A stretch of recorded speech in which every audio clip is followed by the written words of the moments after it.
Hello everyone, good morning. তো সবাই কেমন আছো? আমি ভীষণ ভালো আছি। তো এখন আমি হাসতে হাসতে হাসতে ভোরবেলায় বেরিয়ে পড়েছি। দেখো কোথায় যাচ্ছি। আজকে কিন্তু খুব একটা স্পেশাল ডে। অ্যাকচুয়ালি মানে আজকে হলো আমার 5 বছর পূর্ণ হলো বিবাহ জীবন। তো সেই কারণেই বেরিয়েছিলাম। এছাড়া এটা আগের থেকেই আমাদের প্ল্যান ছিল যাওয়ার। আর যেতে যেতে দেখো ভীষণ অন্ধকার গুটগুটে রাস্তা, কিন্তু মনে প্রাণে সেরকম কোনো ভয় ছিল না, কারণ যার উদ্দেশ্যে যাচ্ছি সে অনেকটা পরিমাণে শক্তি দেয়। নইলে এতটা ভোরে উঠে যাওয়া আর এতবার করে তার কাছে যাওয়া সম্ভব হয় না। সে যদি না টানে, আর সে যদি না শক্তি দেয়, সে যদি না এনার্জি দেয়, যাই হোক সবটাই তার ওপর ভিত্তি করে আমি তাকে ভীষণ পরিমাণের মানি। তো চলো বাকিটা দেখবে। রাস্তা বিভৎস গুটগুটে, এই হাঁটতে হাঁটতে চলে গেলাম স্টেশনে, কারণ অত ভোরবেলা অটো টোটো রিক্সা কিছুই পাওয়া যায় না। আর আমরা উঠি অনেকটাই ভোরে, সেদিন ছিল আমাবস্যা, জানি বিভৎস পরিমাণের ভিড় হবে। তো যাই হোক যতবারই গেছি কপাল করে একদম আমরা সামনেই যাই। তো চলো আগে দেখে নাও কোথায় যাচ্ছি। তো স্টেশনে এসে বসে রয়েছি, ট্রেনের জন্য গেছিলাম আমি, আমার দিদি আর জামাইবাবু। তিনজন মিলে চলে গেছিলাম, কারণ আর একজনের কাজ ছিল, মানে আমার বরের কাজ ছিল বলে সে যেতে পারেনি। যাই হোক আমাদের ট্রেন চলে এসেছে স্টেশনে।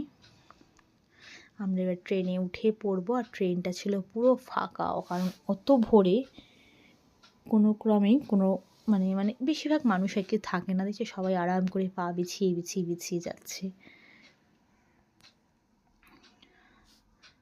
আর আমি তো বক বক করতে করতে যাচ্ছিলাম, কী সব যেন বলতে বলতে যাচ্ছিলাম, কারণ খুব মজাও হচ্ছিল।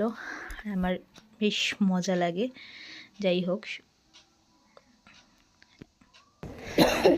নিজেও বকবক এখানে করছি আর রেসিং চলছে, বকবক করাচ্ছিলাম। আর ওরা তো কে ঠান্ডায় কত পুরো আগে কুতকুতে যাবে। হয়ে গেছে। তো যাই হোক এখানে চলছিল রেসিং। এই আমার মহিলাটা পিছনে আমাদের প্রচুর সাথে লোক রেসিং আছে, করছিল তারাও মোটামুটি আগে ছুটছে দাঁড়ানোর মোটামুটি জন্য, ভাবে। আগে লাইন দেওয়ার জন্য।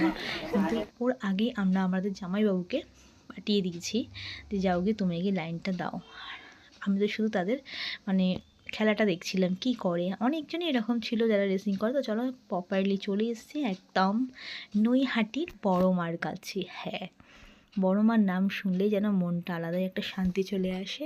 আর উঠেছিলাম রাত্রে, মানে অন্ধকারে চলে এসেছি ভোরবেলা। আমি প্রতিবারই এই কথাটাই বলি, আমরা রাত্রেবেলা উঠি আর সকালে ট্রেন থেকে নামি। আর সুন্দর দেখো সূর্যদেব উপস্থিত উঠে গেছে, বেশ সুন্দর লাগছিল। তো তো সেটাও ক্যামেরা বন্দি দাঁড়া, করলাম। তো এত যাই হোক কষ্ট করে পড়লাম, পৌঁছে মাথার এটা পড়েছিলাম ঠিক অনেকটাই ভালোভাবে ভোরবেলা, বোঝাই যাচ্ছে না। প্রায় 6:30টার মধ্যেই পৌঁছে কেমন গেছিলাম লাগছে? সেখানে। গলাটা প্রচণ্ড ভেঙে গেছে, ঠান্ডা লেগেছে, ঠিক করে কথাও বলতে পারছি না। তো যাই হোক আমরা চলে গেলাম ডালা কিনতে। ডালা কিনে নিয়ে এসে দাঁড়িয়ে পড়লাম লাইনে।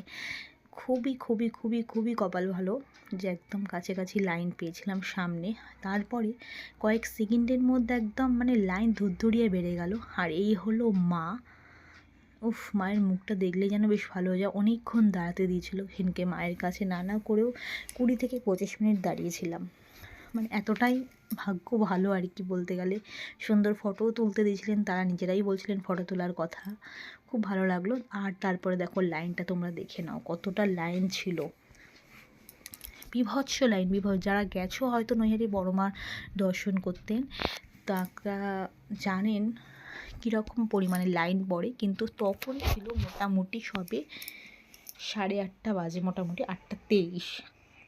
8টায় গেট খুলেছে, আমরা 8:23-এ পুজো দিয়ে বেরিয়েছি। তারপরে দেখো কেমন লাইন, মানে বিভৎস লাইন। আমাদের মাথার উপরে মা না থাকলে এত তাড়াতাড়ি সম্ভব ছিল না কোনোটাই, মানে বলার বাইরে। যতবারই যাই ততবারই আমি একদম কাছের থেকে লাইন পাই।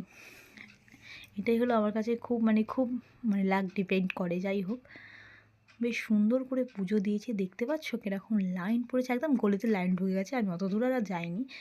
তো দেখো বিবাহবার্ষিকীর দিন এটা নিয়ে এসেছি, মানে এই বড় মাকে, যেটা মণি মালা মুক্ত সব কিছুর থেকে দাম বেশি।